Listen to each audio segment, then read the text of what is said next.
السلام عليكم ورحمة الله وبركاته. خير وإذن سلامي ملك استأذن كده على دي سأتكلم شين وأنا أول شيء تكونوا إذن الله. السلام عليكم ورحمة الله وبركاته. بليز channel كي هداك عصبتين سبسكرايب لايك شير إن شاء الله إيسار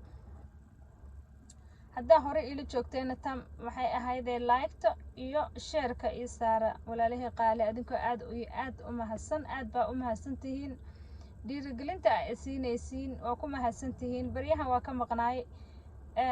maqnaasho kalena ogama maqneen run ahaantii musqusha dhexdeeda anuu cunugteed u qabeynaan ku dhex dhacay marka halkan bajug weyn igu soo gaadhay ilaa iyo sanka ilaa iyo isha halkaas ayay jug igu soo gaartay marka ma soo gelin baryahan laakiin maanta run ahaantii waan is celin waayay wax kalena iskuma celin weynin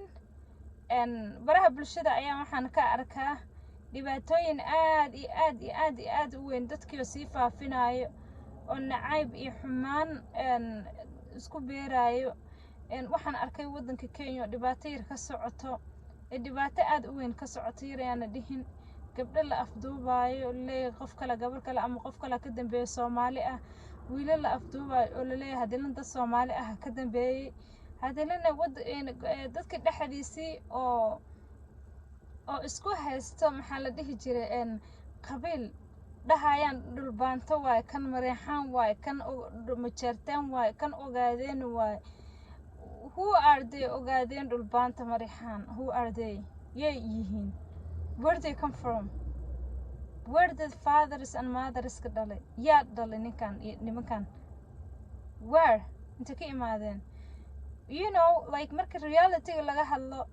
even the family ga ad ka dhalatay like a brothers and sisters istigaalayaan oo ismaagayaan marka istigaalaan ismaagaan qabiil miya no they are not qabiil waa family issue okay family issue waay marka dadkan dhulbaanto iyo ogaadeen iyo majeertaan iyo mareexaan iyo what like hebel asaasiyaasha qabiil hebel those they are not qabiil waxaa weeyaan maxaa la dhihi jiray niman isla dhashay wixii ay dhaleen nacayb ayaa loogu dhex beerayaa waa nacayb ayaga dhexdooda ay isku beerayaan nacaybkaas oo keenaya dhibaatooyin waaweyn waxaan waa rag isla dhashay wixii ay dhaleen wiilashii ay dhaleen gabdhihii ay dhaleen faracoodii waaye marka adigoo farac ah oo family ah maxaad isku maagaysiin oo deegaan wadaaga oo dadnimo wadaaga oo ehelnimo wadaaga oo walaaltinimo wadaaga oo dhan walba wadaaga maxaa isku maagaysiin oo meesha yaala maxaa isku maagaysiin ma qof bilaadan dan uu qof kale ka dhex arkay ayaad isku maagaysiin oo isku dilaysiin Soomaali ayadaanba meel kale jirin way isla dhasheen maantana Soomaali waxa ka raayay wiilkaas yar oo Sharma Boy ah because Sharma Boy waa role model wuxuu ku yahay waxay tahay he doesn't show us as a qabiil sheekada farsi markay dhacdo qabiil baa loo roogay Sharma Boy muxuu yiri this is not a qabiil qabiilka aniga ka dhashay qof ah iyo qabiilku ninka ka dhashay qof ah ayaa fikirnimada nagu wado oo na dhibaateynayo oo na baadar gareynayo buu yiri okay labada qof ayaga dantooda iska dhex arki karaan okay marka ayaga dantooda iska dhex arkaan adima ku daneynayaan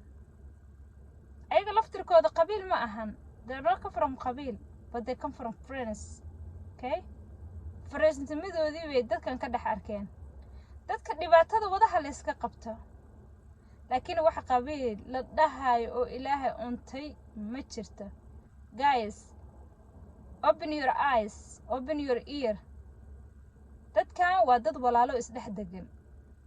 oo isdhex degan weeyaan dadkan dad kala fog ma ahan hawiyaha idaarood kala sheegayaan xitaa kala fogeen oo isla dhasho dad walaalo ah marka dad walaalo ah wixii xun leh la iska qabto xumaashada waa sii socotaa waa sii fidoosaa dhibaatooyinku waa sii socdaan you know weligay ma ana arkin qabiil iyo qararac kan waa adeerkay kan waa adeerka kan waa awooga waxaas lan kusoo dhex kornay qabiilkan iyo waxaan qurunka lala wareegaya haliska daayo taada kale dadka dilaaya ama dadka afduubaya ama dadka waxaynaya igana waxa one message aan u diraya message-ka u diraya waxay tahay haddii aad kolleyba luuqadayda aad fahmaysid af Soomaaliga aad fahmaysid oo aad garanaysid qof bilo aadan ah haddaad dishid cidna kaama cafinaysa no one kaa cafinaya xashkaa tegaysa meelaa lagu suraaya waa ka soo baxaysa luquntaa lagu suraaya okay yaa kaa cafinaya no one kaa cafinaya mala aakhira kugu sugaaya intee loo wada socdaa labada mitiraa loo wada socdaa oo naga wada dambaysa wallaahi meel kaloo loo socdo ma jirto marka labada mitir oo loo socday haddii muxuu ahayto aad u shaqaysan weysa camalkaaga aad u shaqaysan weysa aakhira oo adduunka bis ah waxa dantaada ka dhex aragta aad u shaqaysatid aakhira halkee tegaysaa maxaa kaa horeysa ilaa waxaan waa adduun waa silsilad safar baa tegaysaa iyo socoto dheer yaa socotodaas dheer ku badbaadinaya allah subxaanahu watacaala ku badbaadinaya if your walk with waa haddaa u shaqaysatid oo la shaqaysatid oo aad u shaqaysatid aakhiradaada aad u shaqaysatid don't look only adduunka bis ah adduunka bis ah ha u shaqaysanina because camalku waa badan yahay you have a lot of things you have done before you died you have done aad ka dhigtid oo dhamaysid aa u baahan tahay a lot dunidan sideedana ma laga yaabo inaad 10 ka xirtid ama 100 ka xirtid ayadoo ama 9 ama 8 kaa maraysaad ka soconaysaa oo noola wacaya dirmada qabiilkana ma fiicno meeshaan qabiilkan waa isla wada dhasheen dadkan waa dad walaalo ah waa dad ehel ah waa dad rixin ah waa dad rixaan ah oo isla dhashay isma maagi karno xumaan iskuma dili karno laakiin qofka uqdad wuxuu u haayo uu ku maagi karaa kaas xitaa waxaan leeyahay dhiig bilo aadan ha gelin dhiig bilo aadan because dhiigga bilo aadanka waa cajiib cidna kaama cafinaysa walaalayaal dhulkanaga wuu naga weyn yahay ciidanada waa naga weyn tahay maxaa la isku haystaayoo la isku maagayaa dhinacan haddaad tagdid Kenya gees ilaa iyo gees adaa degan Soomaali haddaad tihiin ani in ma kala qoqofayo in ma kala qodqodayo because always I like inaad noqotiin community united dad united inaad noqotiin ayaan jeclahay Soomaali iska daa inta bad iyo aad bari haysatiin yacni wax la xisaabi kara ma ahan adinkoo dhulkaa sidaa u weyn haysta Kenya cirifkeeda degan Ethiopia cirifkeeda degan Soomaaliya aad aragti degan hooyo iyo aabi ay wada dhaleen oo walaal ah maxaad isku maagaysiin walaalayaalo qof walba meesha uu ka soo gaaro muu ka qabtay marada oo aad ishelbagaraysiin oo iscaawisiin walaalayaalo qof adduunkan wallaahi 10 ka xiraay ma lahan qofka 10 xiraay ma lahan qof walba adduunkan asagoo qabyo ah buu ka soconayaa qabyadaasana uga wada tegaynaa wallaahi iska daaya dhibaatooyinka iska daaya qabiilada iska daaya maxay ahayday nacaybka qabiil liskugu beeray jifooyinka anigu wada qabiil ma badhihi karabo jifooyinka dhibaatooyinka liskugu beeray iska daaya ma fiicno wallahi marka si fiiriso social media dad sig ah ba ku wada jiro dad wada jiran baad arkaysaa dadka qaarkood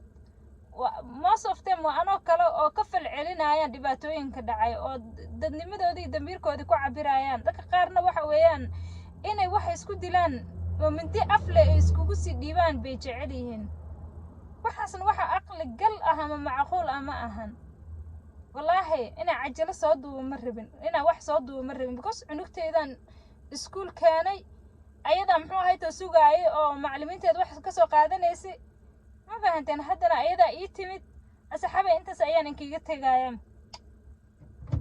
one love aan idin leeyahay hay hooyo she said no